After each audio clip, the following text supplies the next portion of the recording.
Bismillahirrahmanirrahim. Assalamualaikum warahmatullahi wabarakatuh. Perkenalkan, nama saya Akmal Gilang Rosadi, NPM 2067051001 dari kelas C. Di sini saya akan mengerjakan UAS mata kuliah basis data. Yang pertama itu ada resum materi awal hingga akhir. Yang pertama itu ada pengertian basis data. Database atau basis data adalah kumpulan data yang dikelola sedemikian rupa berdasarkan ketentuan tertentu yang saling berhubungan sehingga mudah dalam pengelolaannya. Melalui pengelolaan tersebut, pengguna dapat memperoleh kemudahan dalam mencari informasi, menyimpan informasi, dan membuang informasi. Pengertian lain dari database adalah sistem yang berfungsi sebagai mengumpulkan file, tabel, atau arsip yang terhubung dan disimpan dalam berbagai media elektronik. Di sini ada istilah-istilah dalam basis data. Yang pertama ada entity atau entitas. Entitas adalah orang, tempat kejadian, atau konsep yang informasinya direkam pada bidang kesehatan. Entity adalah pasien, dokter, kamar. Pada bidang administrasi siswa, misalnya entity adalah siswa, buku, pembayaran, nilai tes. Kemudian ada field. Field merupakan kolom dari sebuah tabel.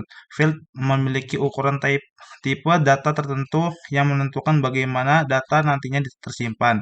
Kemudian ada record. Record adalah kumpulan isi elemen data atau atribut yang saling berhubungan menginformasikan tentang suatu entiti secara lengkap. Lalu ada SQL. SQL atau Structure Query Language merupakan suatu bahasa atau language yang digunakan untuk mengakses database. Lalu ada query seperti membuat sebuah table uh, tapi menggunakan perintah SQL atau string statement untuk membaca dan menulis pada basis data. Lalu ada primary key. Primary key merupakan atribut yang paling sedikit yang dapat membedakan setiap baris data dalam sebuah tabel. Secara unik yang dipilih berdasarkan sering dijadikan acuan, lebih ringkas dan lebih menjamin keunikan key. Dengan arti lain yaitu kolom yang berisi nilai unik yang berfungsi sebagai identitas untuk identitas. Lalu ada foreign key. Foreign key adalah kolom yang diambil dari primary key entitas lain yang menunjukkan hubungan antar dua tabel tersebut. Kemudian ada relasi. Relasi menunjukkan adanya hubungan di antara sejumlah entitas yang berasal dari himpunan entitas yang berbeda. Lalu di sini ada pertemuan kedua yaitu IRD. IRD yang memiliki kepanjangan yaitu entitas relation diagram atau bisa disebut dengan IRD. Dia ini merupakan suatu model untuk menjelaskan hubungan antar data dalam basis data. Berdasarkan objek-objek dasar data yang mempunyai hubungan antar relasi. Dengan digunakannya notasi-notasi grafik menggambarkan model IRD jadi lebih mudah dibuat dan mudah juga untuk dibaca. Model ini juga dapat langsung ditransformasikan ke dalam bentuk tabelnya. Lalu ada relasi. Yang pertama ada kardinalitas. Kardinalitas relasi menunjukkan jumlah maksimum entitas yang dapat berelasi dengan entitas pada himpunan entitas yang lain. Kardinalitas relasi merujuk kepada hubungan maksimal yang terjadi dari himpunan entitas yang satu ke himpunan entitas yang lain dan begitu juga sebaliknya. Lalu di sini ada one to one atau satu ke satu. Dia ini mempunyai pengertian yakni setiap baris data pada tabel pertama dihubungkan hanya ke satu baris data pada tabel kedua. Lalu ada one to many atau many to one atau bisa disebut dengan satu ke banyak atau banyak ke satu. Dia ini mempunyai pengertian setiap baris data dari tabel pertama dapat dihubungkan ke satu atau lebih data pada tabel kedua. Lalu yang selanjutnya adalah many to many atau banyak ke banyak. Dan ini kayak mempunyai pengertian satu baris atau lebih data pada tabel pertama bisa dihubungkan ke satu baris atau lebih data pada tabel kedua. Yang artinya adalah ada banyak baris di tabel satu dan tabel 2 yang saling berhubungan. Lalu ada opsionalitas. Opsionalitas relasi dia menunjukkan harus atau tidaknya satu entitas memiliki relasi dengan entitas lainnya. Opsionalitas ditandai dengan garis putus-putus. Kemudian ada penggunaan foreign key. Foreign key adalah atribut primary key dari suatu tabel yang dipanggil di tabel lain yang memiliki relasi dengan tabel asal primary key tersebut. Foreign key ini dapat digunakan sebagai identitas dari data yang akan diambil dari tabel yang saling berelasi. Untuk setiap jenis relasi memiliki cara penggunaan foreign key yang berbeda-beda. Lalu selanjutnya ada intersection entity adalah entitas yang digunakan dua entitas atau lebih yang menyatukan suatu hubungan banyak ke banyak. Lalu ada pertemuan ketiga subtype. Subtype ini dia kayak pengelompokan sebagai entitas instance dari suatu entitas type yang memiliki atribut yang berbeda dengan kelompok lain. Subtype ini merupakan kelas yang mewarisi inherit atau inheritance kalau kita belajar di pemrograman Java. Atribut yang perilaku dari kelas subtype serta mungkin juga berisi atribut dan perilaku lain yang khusus. Subtype bisa juga disebut dengan child class. Kemudian ada supertype. Bedanya dengan subtype adalah sebuah entitas type umum yang berisi atribut dan perilaku yang sama untuk satu atau lebih subtype pewarisan atau inheritance. Supertype bisa juga disebut dengan parent class. Kemudian ada transferability, sebuah relasi antar entitas yang nilainya dapat berpindah atau dipindahkan ke transferable. Lalu ada non-transferability, sebuah relasi antar entitas yang nilainya tidak dapat berpindah atau dipindahkan. Transferable ini merupakan kebalikan dari relasi transferability. Jadi ini non-transferability ini kebalikannya dari transferability. Lalu ada normalisasi database merupakan suatu pendekatan sistematis untuk meminimalkan redundansi data pada suatu database agar database tersebut dapat bekerja dengan optimal.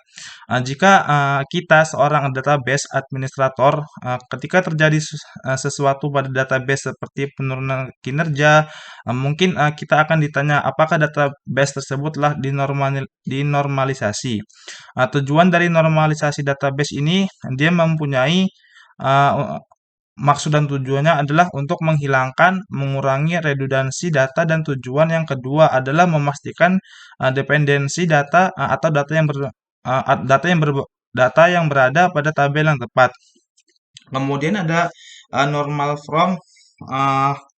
Ini bentuk normal yang pertama atau 1NF mensyaratkan beberapa kondisi dalam sebuah database. Berikut adalah fungsi dari bentuk normal pertama. Ya, fungsinya dari normal pertama adalah yang menghilangkan duplikasi kolom dari tabel yang sama. Yang kedua adalah membuat tabel terpisah untuk masing-masing kelompok data terkait dan mengidentifikasi setiap baris dengan kolom yang unik atau primary key-nya. Kemudian ada normal from atau 2NF. Ini memisahkan tabel menjadi beberapa tabel berdasarkan primary key. Primary key-nya ada yang pertama ada project code, yang kedua ada employee no atau cek setiap atribut yang ada apakah tergantung kepada project code dan employee no harus kedua-duanya. Lalu di sini ada yang ketiga normal from 3NF. Dan ini kayak normalisasi database dalam bentuk 3NF. Dan ini bertujuan untuk menghilangkan seluruh atribut atau field yang tidak berhubungan dengan primary key. Nah, jadi dalam bentuk normal 3NF ini jika dia terpenuhi telah memenuhi bentuk 2NF maksudnya, dan jika tidak ada atribut non primary key yang memiliki ketergantungan terhadap atribut non primary key yang lainnya. Lalu di sini ada ARC. Nah, ARC adalah pemodelan data membantu perancangan memperjelas relasi XOR atau exclusive OR. Nah, ini kayak gerbang logika, masih ada kaitannya dengan mata kuliah logika pada semester 1. Kita lanjutkan. Pada database, hubungan OR eksklusif adalah hubungan antara satu entitas dan dua atau lebih entitas lain di mana hanya satu dari hubungan yang bisa eksis dalam satu waktu. Kemudian ada hierarki. Hierarki pada pemodelan data adalah cara untuk menggambarkan tingkatan pada data. Tujuan penggunaannya hierarki yaitu memudahkan kita dalam membuat model untuk bagian organisasi bisnis, struktur bangunan, pohon keluarga atau silsilah, dan banyak hierarki lainnya. Kemudian ada rekursif. Rekursif adalah pemodelan data yang memiliki relasi pada entitas itu sendiri. Relasi hierarki dan rekursif tidak dapat diterapkan secara bersamaan. Lalu di sini ada mapping. Yang pertama ada one to many relation dalam sebuah konseptual model terdapat tiga entitas yang saling berhubungan yaitu entitas fakultas, jurusan, dan dosen. Nah, di mana salah satu fakultas memiliki banyak jurusan dan satu jurusan dikepalai tepat oleh satu dosen. Nah, di sini ada mapping many to many relation bisa kita lihat gambar seperti ini. Kemudian ada yang ketiga ada mapping hierarchy relationship, sebuah hierarchy relation dengan cascade Baird relationship digambarkan melalui contoh konseptual model seperti berikut. Lalu ada mapping rekursif relation terdapat sebuah konseptual model yang terdiri dari dua entitas, yaitu entitas divisi dan karyawan, di mana banyak karyawan yang bekerja pada satu divisi dan terdapat karyawan yang merupakan manajer dari beberapa karyawan lainnya.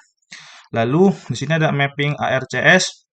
Ada terdapat sebuah konseptual model yang menggambarkan bahwa beberapa titik untuk sebuah pertunjukan dapat dibeli melalui agen atau situs atau web atau gerai penjualannya. Lalu di sini ada mapping supertype and subtype. Terdapat sebuah konseptual model dengan entitas supertype dan subtype sebagai berikut. Ini bisa kita lihat. Maaf ngeblur. Lalu ada mapping non transferable relation terdapat sebuah konseptual model dengan entitas dan relasi sebagai berikut. Ini relasinya ada versi, ada ID, nama, umur, ada kode golongan darah, dan ini ada PK-nya, ada PK person, ada ID-nya, ada golongan darahnya. Lalu di sini ada history data model adalah pemodelan data yang dapat menyimpan sejarah daripada suatu data history data maksudnya, yang memungkinkan terjadinya perubahan, penambahan ataupun pengurangan data tersebut dari masa ke masa. Lalu di sini ada pengertian ARC relationship adalah simbol busur yang digunakan dalam model data untuk menunjukkan bahwa dua atau lebih hubungan yang saling eksklusif. Apabila entitas utama sudah memiliki hubungan dengan satu entitas, maka entitas lainnya tidak dapat berhubungan dengan entitas utama pada waktu yang sama. Contoh ARC adalah sebagai berikut, bisa kita lihat tidak membership, ada ID-nya, start date, expiration date, termination, company, dan customer bisa kita lihat sendiri. Nah, lalu di sini ada modeling historical data. Yang pertama ada modeling historical time, data historis, data yang mencatat perubahan dari waktu ke waktu. Jejak auditnya, catatan perubahan data selangkah demi selangkah. Contohnya adalah data seiring waktu, hubungan antara Jewelry Price dan Movistar harus direvisi menjadi M yang kemudian diselesaikan dengan entitas persimpangan rental history. Selanjutnya kita perlu menentukan with riwayat rental, modeling historical price, tracking price change. Bisnis seringkali perlu menyimpan catatan perubahan harga. Dalam model ini kami berasumsi bahwa setiap pembelian hanya terdiri dari satu produk. Lalu harga yang dibayarkan dapat ditemukan dengan mencocokkan tanggal pembelian antara tanggal mulai dan tanggal akhir price. Lalu di sini ada drawing convention for readability atau konversi menggambar IRD besar. Semakin besar dan rumit sebuah IRD, semakin menantang untuk meletakkan potongan-potongan dalam format yang jelas dan mudah dibaca. Ada dua konversi menggambar yang banyak digunakan, yang menempatkan entitas bervolume tinggi di kiri atas halaman, dan yang menempatkan entitas bervolume tinggi di kanan bawah halaman. Uh, Lalu di sini ada introduction relation database konsep, ilustrasi database relation Database relasional adalah database yang dilihat oleh pengguna sebagai kumpulan tabel dua dimensi masing-masing berisi baris dan kolom. Nah, ini kan ada baris itu dari kiri ke kanan, kolom dari atas ke bawah. Di sini ada karyawan atau nama tabelnya, ada identitas pegawai, 100, 11, dan seterusnya, nama depan, nama keluarga, dan departemen ID-nya. Lalu di sini ada query SQL tertentu. Uh, untuk menemukan semua karyawan di departemen nomor 90, kami menulis pertanyaan SQL yang berbeda. Nah, di sini karyawan tabel, identitas pegawai, nama depan, nama keluarga, departemen ID. Nah, kita di sini pilih bintang dari karyawan di mana departemen underscore ID sama dengan 90 titik koma. Lalu di sini kunci utama itu PK. PK adalah kolom atau kumpulan kolom yang mengidentifikasi secara unik setiap baris dalam sebuah tabel. Kemudian ada kunci utama. Kunci utama PK adalah kolom atau kumpulan yang mengidentifikasi secara unik setiap baris dalam sebuah tabel. Kemudian ada kunci asing. Kunci asing FK adalah kolom atau kombinasi dari kolom dalam satu meja itu mengandung nilai yang cocok dengan kunci utama nilai dalam meja lainnya. Kemudian ada integritas kolom. Sebuah kolom harus hanya berisi nilai yang konsisten dengan data yang ditentukan format dari kolom. Lalu di sini ada basic mapping the transformation process. Tujuannya adalah dia membedakan antara model konseptual dan model fisik, menerapkan pemetaan terminologi antara kedua model, memahami menerapkan konvensi penamaan Oracle untuk tabel dan kolom yang digunakan dalam model fisik, mengubah entitas menjadi diagram tabel, kemudian ada mengubah dari pemetaan terminologi, mengubah dari analisis model konseptual ke implementasi model fisik, juga berarti mengubah terminologi entitas menjadi tabel. Lalu di sini ada relation mapping antar hubungan. Sebuah hubungan menciptakan satu atau lebih kolom kunci asing dalam tabel. Di banyak sisi hubungan kami menggunakan nama pendek tabel untuk memberi nama kolom kunci asing.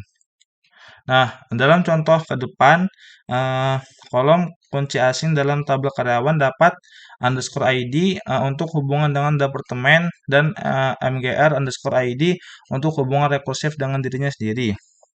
Lalu, di sini ada subtype mapping, implementasi subtype tabel tunggal, dan ini memiliki aturan. Yang pertama ada mengidentifikasi unik berubah menjadi kunci utama dan unik. Kemudian ada hubungan. Nah, hubungan tingkat subtype